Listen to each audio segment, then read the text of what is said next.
नमस्ते दोस्तों। तो आज हम लोग बात करेंगे बागेश्वर धाम सरकार के बारे में। ये कौन है, क्यों इनको लेकर कंट्रोवर्सी चल रही है, क्यों इतना ज्यादा ट्विटर पर ट्रेंड चल रहा है और ये न्यूज़ मीडिया इतनी ज्यादा इंटरेस्टेड क्यों है इस मैटर पे।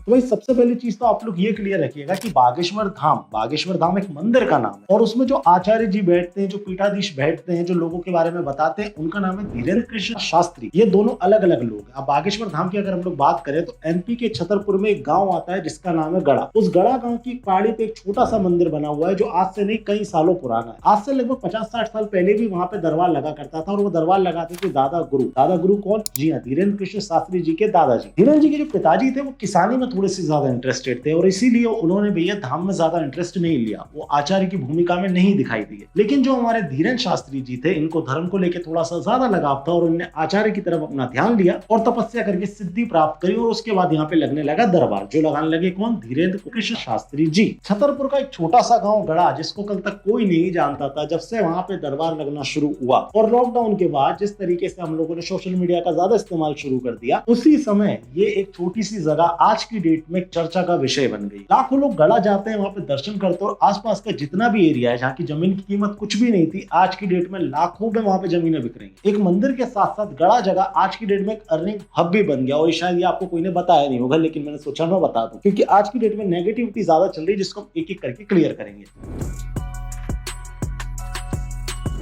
तो सबसे पहले तो मैं आपको ये बता दूं कि बागेश्वर धाम में आखिर होता क्या है। वहां पे जो हमारे धीरेन्द्र कृष्ण शास्त्री जी हैं वो राम कथा करते हैं और राम कथा खत्म होने के बाद वो एक दरबार लगाते हैं जिसका नाम होता है दिव्य दरबार। उस दरबार में वो बैठते हैं, हाथ में कॉपी और पेन रखते हैं और अपनी मर्जी से किसी का भी नाम भर देते हैं। वो जिसका नाम भरते हैं उसे बुलाते हैं, जो व्यक्ति आता है वो अपनी समस्या बताता है और कोइंसिडेंस इसमें यह होता है कि उसकी समस्या बताने से पहले ही धीरेन्द्र कुमार शास्त्री जी भैया एक पेपर में उसकी समस्या और उसका समाधान लिखे रहते हैं। और यही रीजन है कि यहाँ पर दिन ब दिन लोगों की तादाद बढ़ती जा रही है और हजारों नहीं लाखों के लोग वहां पे पहुंच रहे हैं। अब ये कंट्रोवर्सी क्या है ये भी थोड़ी सी आपको एक्सप्लेन कर देता हूं कि भैया हमारे जो धीरेन्द्र कृष्ण शास्त्री जी हैं वो महाराष्ट्र गए थे अपनी राम कथा करने। वहां की एक संस्था है, संस्था का मैं नाम भी नहीं लेना चाहूंगा क्योंकि ये इतनी घटिया संस्थाएं होती है ना, अगर आप इनके नाम लोगे ना तो ये आपको डिफेमेशन का केस करने बैठ जाएंगे। और हाँ, ये मत सोचना कि ये सबके ऊपर केस करेंगे, ये हम जैसे लोगों के ऊपर ही केस करेंगे जो इनको खुल के क्रिटिसाइज करते हैं। खैर, ये जो सो कॉल्ड संस्था थी, इसने एक लेटर निकाला। उस लेटर में लिखा कि अगर धीरेन्द्र कृष्ण शास्त्री जी हमारा चैलेंज एक्सेप्ट कर लेते हैं तो हम उनको 30 लाख रुपए देंगे। तो मुद्दा ये हुआ कि जैसे इन्होंने चैलेंज दिया उसके अगले दिन धीरेन्द्र कृष्ण शास्त्री जी जो है वो निकल गए भैया कहाँ? रायपुर, क्योंकि उनकी वहां पे भी कथा थी। और आप जब भी ऐसे संतों को देखेंगे ना जो थोड़े से ज्यादा पॉपुलर हैं, आप देखेंगे कि इनका साल भर का, 2 साल का, 3 साल का शेड्यूल ऑलरेडी बुक्ड होता है। लाइक हमारे इधर के एक और जाने माने पंडित जी जिनका नाम है Pradeep Mishra, I am 100% sure आपने उनका नाम सुना होगा। प्रदीप मिश्रा जी जो उनका साल भर का, मतलब मेरे उनसे थोड़े से कॉन्टेक्ट, उनसे नहीं मतलब उनके लोगों से कॉन्टेक्ट है, मुझे पता चला कि वो साल भर के लिए ऑलरेडी आज से ही बुक है। तो ऐसा ही भैया बागेश्वर धाम सरकार के साथ भी है। धीरेन्द्र कृष्ण शास्त्री जी ऑलरेडी साल भर के लिए बुक रहते हैं, इसीलिए वो 7 दिन की आराम कथा करने के बाद अगले दिन रायपुर चले गए। और जैसे ही वो रायपुर गए ये कंट्रोवर्सी छिड़ गई। ये मीडिया हाउस कंटिन्यू उनको पोक किए जा रहे हैं कि भाग गए। बेशर्मों को शर्म नहीं है यार। कोई संत है वो व्यक्ति, कोई ऐसा बड़े लांछन नहीं लगे जो तुम इस तरीके की हेडलाइन का यूज कर रहे हो उनके ऊपर। खैर, इसके बारे में हम आगे बात करेंगे। अब बात करते हैं सही है गलत की।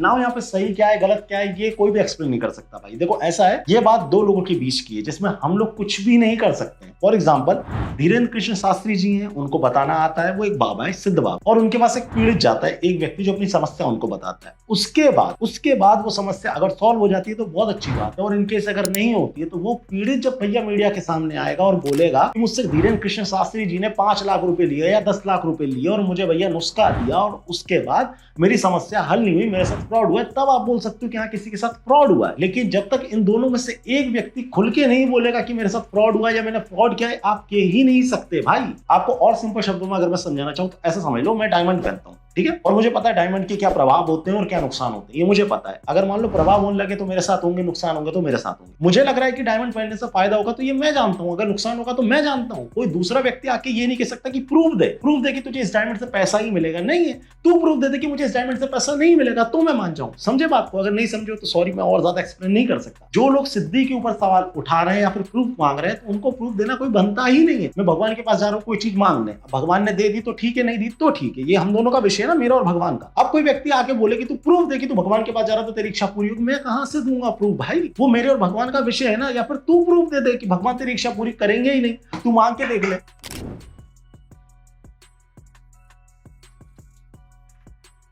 अब यहाँ पे गलती किसकी है तो देखो क्लियरली बताना चाहूंगा, इंडियन मीडिया और ये सोशल मीडिया आज की डेट में इंडियन लोकतंत्र के लिए इतनी बड़ी गाली है जिसकी कोई हद नहीं। इन लोगों के हाथ में पावर है किसी चीज को सही तरीके से लोगों तक पहुंचाने की, इनके हाथ में पावर है कि सही तरीके से लोगों तक सही जानकारी पहुंचे, लेकिन ये उसका इस्तेमाल नहीं करते। इनका पूरा का पूरा एजेंडा होता है किसी एक को डिफेम करो, किसी एक को बढ़ा दो, दैट्स इट। अरविंद केजरीवाल इनको पैसा फेंकेगा तो ये उसके मॉडल के ऊपर बात नहीं करेंगे। जब बीजेपी गवर्नमेंट की तरफ से इनके पास पैसा आएगा तो ये लोगों को बोलने लग जाएंगे कि तुम वोट नहीं दे रहे, तुम गलत हो। दिल्ली की जनता ने आज भी ये साफ कर दिया कि दिल्ली के लोग आलसी हैं, वो सिर्फ अपने स्मार्टफोन से चिपके रहते हैं, वो वोट डालने नहीं जाएंगे, बातें बड़ी बड़ी करते रहेंगे। और जो कम पढ़े लिखे लोग वो आम आदमी पार्टी को वोट दे रहे हैं। सीरियसली कोई तो हो अनबायस, जो खुद को अनबायस बोलते हैं ना, यहाँ मैं बात कोई रविश वविश की कर रहा हूँ, ये भी टोटली लेफ्ट के लिए बायस्ड है। आज आप देखो इनके चैनल्स खोल के पूरी की पूरी लॉबी एकदम एक होकर भैया बागेश्वर धाम के पीछे पड़ गई है, दैट्स इट। नहीं मतलब एक बार खुद कॉमन सी सोचो यार, धीरेन्द्र कृष्ण शास्त्री के ऊपर कौन से इल्जाम लगे? कोई नॉन अवेलेबल ऐसा क्राइम कर दिया है कि बेल नहीं होगी उनकी? बस एक आदमी आया, मुंह उठा के उन्हें चैलेंज किया और उसके बाद इतनी बड़ी कंट्रोवर्सी बन गई। सीरियसली मैं नहीं, एक बात मेरे को बताओ, किसी को चैलेंज कर देने से सच में हाइप मिल जाती है तो मैं चैलेंज कर। प्रॉफिट बजिंदर सिंह जो मरे हुए लोगों को जिंदा करता है ना, ये इन्होंने डॉक्टर को भी चेक कराया, बुखार की वजह से बच्चा मर गया है। सब आंख बंद करें, हाथ बढ़ाएं, किसी के बच्चे की जान वापिस आ जाए। कितने लोग खुश हैं? ध्यान से सुने, ये बच्चा बिल्कुल डेड था जब यहाँ पर आया है। Hallelujah hallelujah.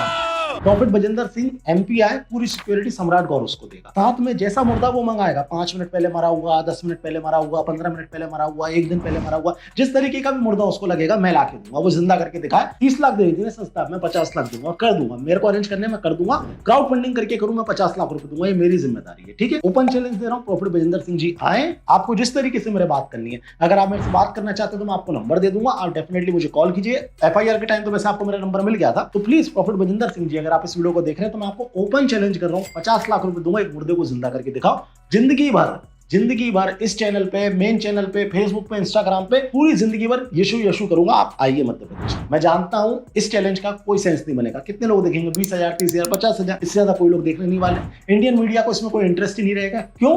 क्योंकि मैं एक ऐसे व्यक्ति को टारगेट कर रहा हूं जो हिंदुओं को मिशनरी में कन्वर्ट कर रहा है, जो सिखों को बार बार ईसाई बना रहा है। इसलिए इस विषय पर कोई बात नहीं करेगा। अजमेर में जो रैकेट हुआ था, क्या इंडियन मीडिया ने उसके ऊपर कवरेज दी? कितनी लड़कियों की जिंदगी वहां पे तबाह हुई है, कितनी लड़कियों ने अपनी जान दी है, क्या इन लोगों ने दिखाया?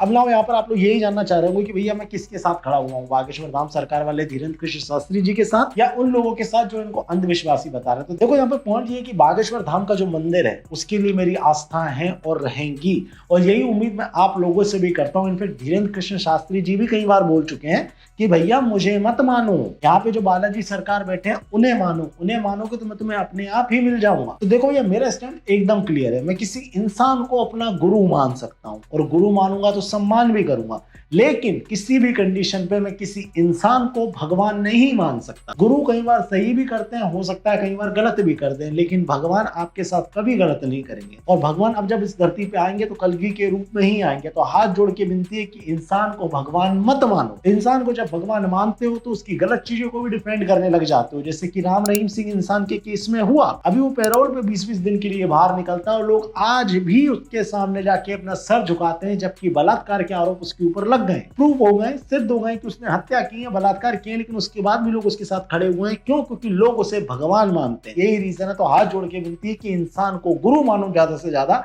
अगर उसमें ढंग है तो, लेकिन भगवान मत मानो। अगर तुम्हें कोई अंधविश्वास बेच रहा है, ये कह रहा है कि मेरे पास आओ मैं तुम्हारी समस्या सही करूंगा, लालच दे रहा है तुम्हें पैसे का या कन्वर्ट होने का, तो नो डाउट वो आदमी फ्रॉड है, उसके साथ मत खड़े। लेकिन अगर कोई धर्म की बात कर रहा है, मुखर के उन विषयों पे बोल रहा है जिन विषयों पे बोलने की बहुत ज्यादा जरूरत है, तो उन लोगों के साथ बिना किसी कंडीशन के अनकंडीशनली खड़े हो जाओ। देखो हमारा समाज कितना आगे बढ़ना शुरू हो जाएगा। नाउ आई होप सो आपको ये मेरा वीडियो पसंद आया होगा। अगर वीडियो पसंद आया, वीडियो को लाइक करना ना भूले, शेयर करना ना भूले, सब्सक्राइब करना ना भूले। 40,000 के पड़ाव पे हम लोग हैं, तो जल्दी 1 लाख पे पहुंच जाएंगे, मैं आप लोगों से उम्मीद करता हूं। अगर आप लोग इस वीडियो को फेसबुक पे देख रहे हैं तो शेयर करना ना भूले। बाकी तो सब सेट है। सेकंड चैनल का ये डायलॉग है। मैं हूं सम्राट गौर। मेरे टेलीग्राम चैनल को सब्सक्राइब कर लीजिए, वहां पे भी आपको बहुत अच्छी चीजें मिलती रहेंगी। एंड इंस्टाग्राम एंड ट्विटर पे आके आप मुझे फॉलो कर सकते हैं। एंड हाँ, जल्द ही अगर हम लोग स्पॉन्सरशिप नहीं करें, क्योंकि मैंने इस चैनल को मोनेटाइज नहीं किया, स्पॉन्सरशिप नहीं करेंगे तो आगे चल के मैं आपको कुछ और चीजें प्रोवाइड कराऊंगा, आप उस तरीके से मेरी हेल्प कर सकते हैं। ठीक है, तो चलिए आज का वीडियो पे समाप्त करते हैं। भारत माता की जय।